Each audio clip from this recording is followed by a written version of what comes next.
Tucson, Arizona, as we honor America's true heroes. What a crowd. We're having an excellent time. Thank you so much for having us here. But now it's time for you all. Come on over to get to put Max and Stephen A. on the hot seat. Senior Airman Pamela Olvido, thank you so much for being with us. Nice to meet y'all. Nice to meet you. What do you want to, here, come on up to the desk. What do you want to ask the guys? All right, so my question is, how much will the Panthers miss Cam Newton?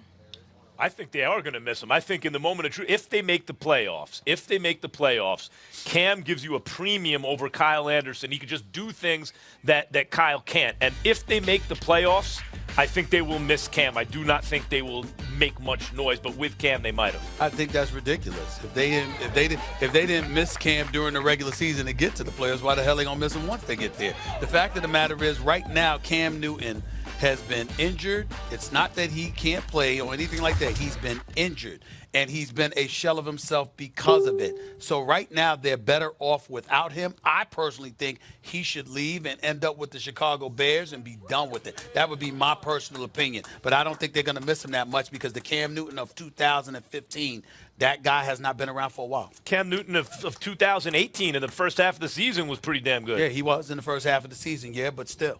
Pamela, thank you so much, and thank you for your service. Next up, we have Major Brandon Reeves from Baton Rouge, Louisiana. Good morning, sir. Hey, Molly, how are you? I am excellent. It's so great to be out here with you all. Come up to the desk. What do you want to ask the fellas? Stephen A., I got a question specifically for you. I know you love your Steelers. How dangerous are your Steelers going to be the rest of the season? They're not going to be that dangerous. I'm a realist, and the fact is, with Big Ben gone, Le'Veon Bell, Antonio Brown gone, Juju Smith-Schuster is the #1 option. He'll be better and better as his career progresses.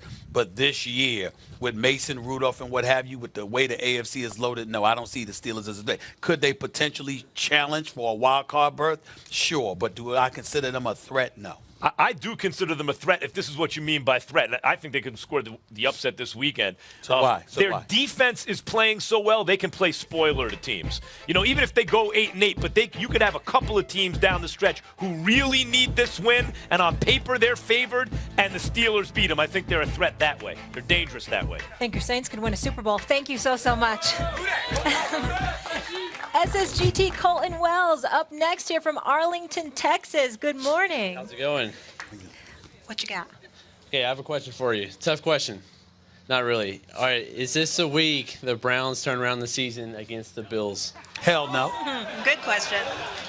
No, the Browns. I'd said it before the season began. I didn't know what all the noise was about, regardless of their talent. You had a second-year quarterback and a rookie head coach. I knew they would receive their comeuppance because they were feeling themselves in a man's league, acting like a bunch of boys because they thought they had arrived before playing a game, and they've been punched in the mouth because of it. I never expected them to have a great season, and it will continue. They'll probably win this weekend. Doesn't mean anything to me. They ain't making the playoffs, and that's all that matters. Yeah, I don't know. The odds are against them making the playoffs by a lot, but I think it was 538. Someone came out and said it's like 8%. I mean, that's a 1 in 10, not even a 1 in 10 shot. But I do think they can turn the season around in the sense that we all knew the second half slate would be much easier. They're getting Kareem Hunt. Those two things are happening. It's not like they don't have any quality win this season against a very good team. So the question is, can they turn it around to the point where Freddie Kitchens actually looks like a viable head coach and this team starts showing you what it might do? Yes, I think the answer is yes. The question is, are you a Cowboys fan? I'm a bandwagon fan. I'm more of a Mavericks fan. Okay. All right, fair enough. Thank you for being with us.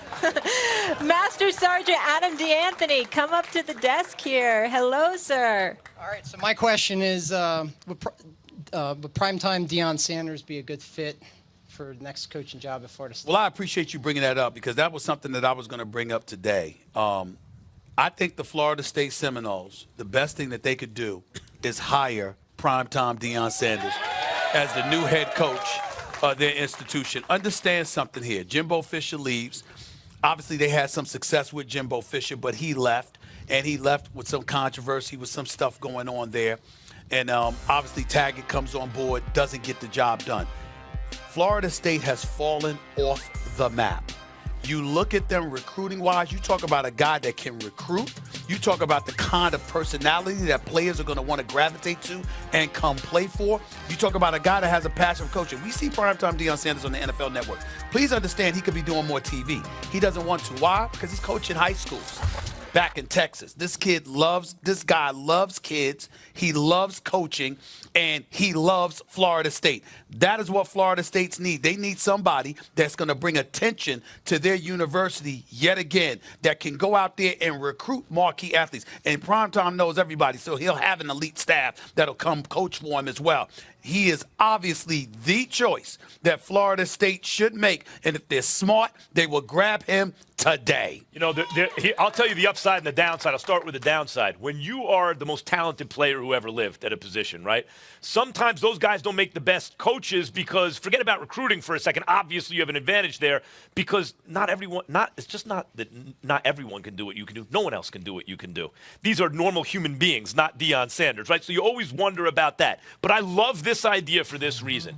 Deion can live, the life of Riley he can work on TV, make money, never put himself out there again.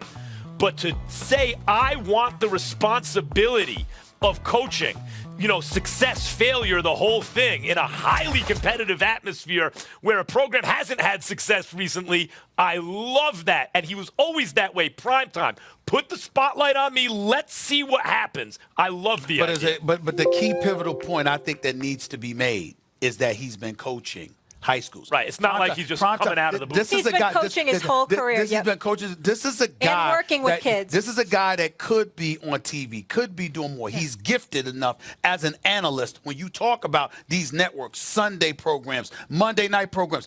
This is a man that's passed up money, that doesn't want to do certain things because he loved coaching kids. And so now you not only have an opportunity to coach them, but facilitate them getting scholarships, assisting and helping them become better men, doing the kind of things he's already doing, but on an elevated level for a program that he starred for and brought limelight to back when they were Alabama, back when they were Clemson. That's what you're talking about here, that Florida State is missing. And particularly with somebody like Dabo Swinney and guys like that in similar conferences, you have an opportunity to get the man is prime time. That's his name. He ain't even allowed to be in the daytime. You get some talent to recruit from in that area? No question. Right. How about Listen, that? I have a lot of love for Deion, known him my whole career, obviously worked together, NFL Network. If that's something he wants to take on, that responsibility, I Exactly. certainly He wants to do it. hope it works out for him. Thank you so much. Thank you all for participating, making today so fun for us.